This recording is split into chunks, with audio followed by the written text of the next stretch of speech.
Shalom teman-teman, selamat malam. Kembali berjumpa dengan saya pada malam hari ini untuk membaca firman Tuhan Yesus. Pada malam hari ini saya kembali akan membaca firman Tuhan Yesus, Kisah Para Rasul pasal 20 ayat 1 sampai 38. Mari kita dengarkan. Dari Makedonia ke Troas, setelah reda keributan itu, Paulus memanggil murid-murid dan menguatkan hati mereka. Dan sudah minta diri ia berangkat ke Makedonia. Ia menjelajah daerah itu dan dengan banyak nasihat menguatkan hati saudara di situ. Lalu tibalah ia di tanah Yunani. Sudah 3 bulan lamanya tinggal di situ. Ia hendak berlayar ke Syria, tetapi pada waktu itu orang-orang Yahudi bermaksud membunuh dia. Karena itu ia memutuskan untuk kembali melalui Makedonia. Ia disertai oleh Sopater anak Pirus dari Berea dan Aristarchus dan Secundus, keduanya dari Tesalonika, dan Gaius dari Derbe dan Timotius, dan 2 orang dari Asia yaitu Tychicus dan Trophimus. Mereka itu berangkat lebih dahulu dan menantikan kami di Troas, tapi sudah hari raya roti tidak beragi kami berlayar dari Filipi, dan 4 hari kemudian sampailah kami di Troas dan bertemu dengan mereka. Di situ kami tinggal 7 hari lamanya. Pada hari pertama dalam minggu itu, ketika kami berkumpul untuk memecah-mecahkan roti, Paulus bicara dengan saudara di situ, karena ia bermaksud untuk berangkat. Pada keesokan harinya pemberian itu berlangsung sampai tengah malam. Di ruang atas di mana kami berkumpul dinyalakan banyak lampu. Seorang muda bernama Ekius duduk di jendela. Karena Paulus amat lama berbicara, orang muda itu tidak dapat menahan kantuknya. Akhirnya terlelap dan jatuh dari tingkat ketiga ke bawah. Ketika diangkat ia sudah mati, tapi Paulus turun ke bawah. Ia merebahkan diri ke atas orang muda itu dan mendekapnya dan berkata, "Jangan ribut, sebab ia masih hidup." Setelah kembali ke ruang atas, Paulus memecah-mecahkan roti lalu makan. Habis makan masih lama lagi ia berbicara sampai fajar menyingsing, kemudian ia berangkat. Sementara itu mereka mengantar orang muda itu hidup ke rumahnya dan mereka semua merasa sangat terhibur. Perikop dari Troas ke Miletus. Kami berangkat lebih dahulu ke kapal dan berlayar ke Assos dengan maksud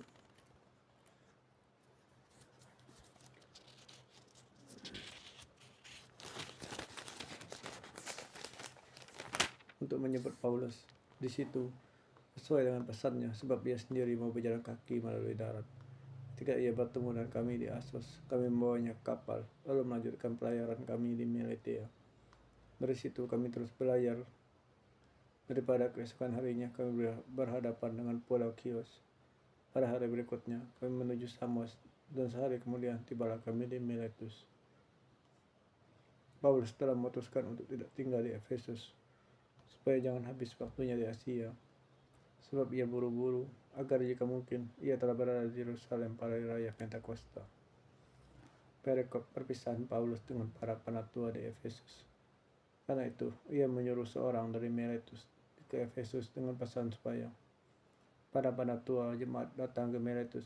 Sudah mereka datang. Berkata ia kepada mereka, "Kamu tahu bagaimana aku hidup di antara kamu sejak hari pertama aku tiba di Asia ini. Dengan segala rendah hati aku melayani Tuhan. Dalam pelayanan itu aku banyak mencucurkan air mata dan banyak mengalami percobaan dari pihak orang Yahudi yang membunuh aku.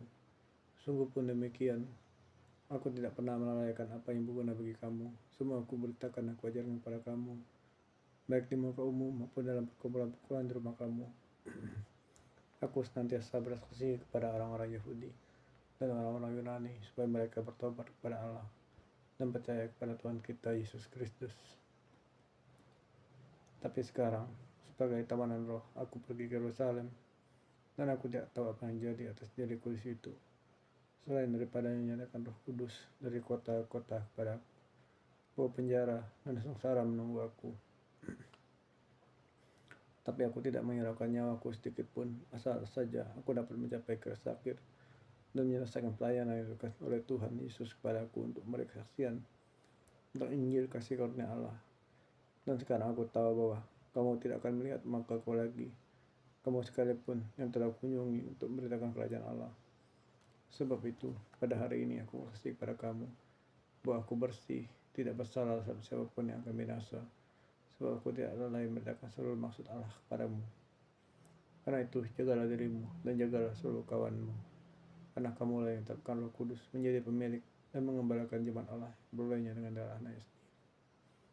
Aku tahu bahwa sudah aku pergi, ketika sekarang dan akan masuk ke tengah kamu, hendak kami menyayangkan kabar itu. Bahkan dari antara kamu sendiri akan muncul beberapa orang yang dengan ajaran palsu, mereka berusaha menarik murid-murid dari jalan yang benar dan supaya mereka mengikut mereka. Sebab itu berjaga-jagalah dan ingatlah bahwa aku 3 tahun lamanya, siang dan malam tidak hentinya menasihati kamu, masing-masing dengan mencukup air mata. Dan sekarang aku menyerahkan kamu kepada Tuhan dan kepada firman kasih karunia-Nya yang berkuasa membangun kamu dan menganugerahkan kepada kamu bagian dudukan bagi semua orang yang telah dikuduskannya, perak atau emas, atau pakaian tidak pernah kuingini dari siapapun juga.